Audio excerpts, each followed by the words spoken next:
నమస్తే. ప్రస్తుతం మనతో పాటు కాంగ్రెస్ నేత కైలేష్ నేత ఉన్నారు. అదాని అక్రమాలపై జేపీసీ వేయాలని డిమాండ్ చేస్తున్నారు. ఏంది ఈ సందర్భం ఏంటి? ఎందుకు ఇట్లా నిరసన చేయాల్సి వచ్చింది?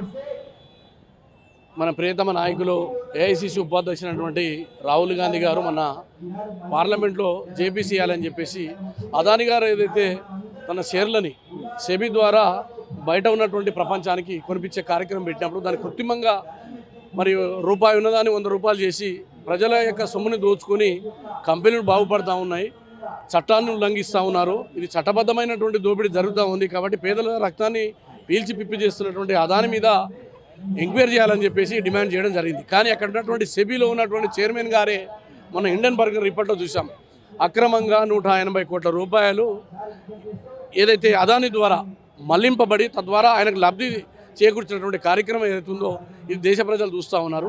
అంటే సమాజంలో ఉండబడేటువంటి అణగారిన వర్గాల యొక్క రక్తమాంసాలతో కట్టబడుతున్నటువంటి ఈ పన్నులని, డబ్బులని, మరి షేర్ మార్కెట్లో పెడుతున్నటువంటి ఈ సొమ్ముని మొత్తం కూడా కేవలం అదానికి మళ్లించడం ద్వారా, అదానికి లబ్ధి చేకూర్చడం ద్వారా నరేంద్ర మోడీ గారు కార్పొరేట్ శక్తులకు ఈ పేద ప్రజల యొక్క సొమ్ముని దోచిపెడుతున్న తీరుని కాబట్టి పేదల పక్షపాతిగా నిలబడ్డటువంటి రాహుల్ గాంధీ గారు ఇవాళ ఈడీ అనేటువంటి ఏదైతే ఉందో ఈ ఈడీ కూడా ఎంక్వైరీ చేయాలి. తద్వారా ఎవరెవరైతే దోపిడీదారులు ఉన్నారో, ఎవరైతే కార్పొరేట్ సెక్టార్కు పేద ప్రజల సొమ్ము దోచిపెట్టబడదో సెబీలో చైర్మన్గా ఉండి మీరు అక్రమైన పద్ధతిలో అంటే కిడ్ ప్రోకో జరుగుతూ ఉంది, డబ్బులు ఒక చేతితో తీసుకొని మరో చేతితోటి వాళ్ళకి లబ్ధి చేయించే కార్యక్రమాన్ని రాహుల్ గాంధీ గారు ఇప్పటికే డిమాండ్ చేసినారు. ఆ డిమాండ్ని ఇవాళ మేము తప్పకుండా ఈడీ కార్యాలయం ముందు ధర్నా కార్యక్రమం చేపట్టాం. గౌరవ ముఖ్యమంత్రి రేవంత్ రెడ్డి గారు హాజరు కాబోతున్నారు.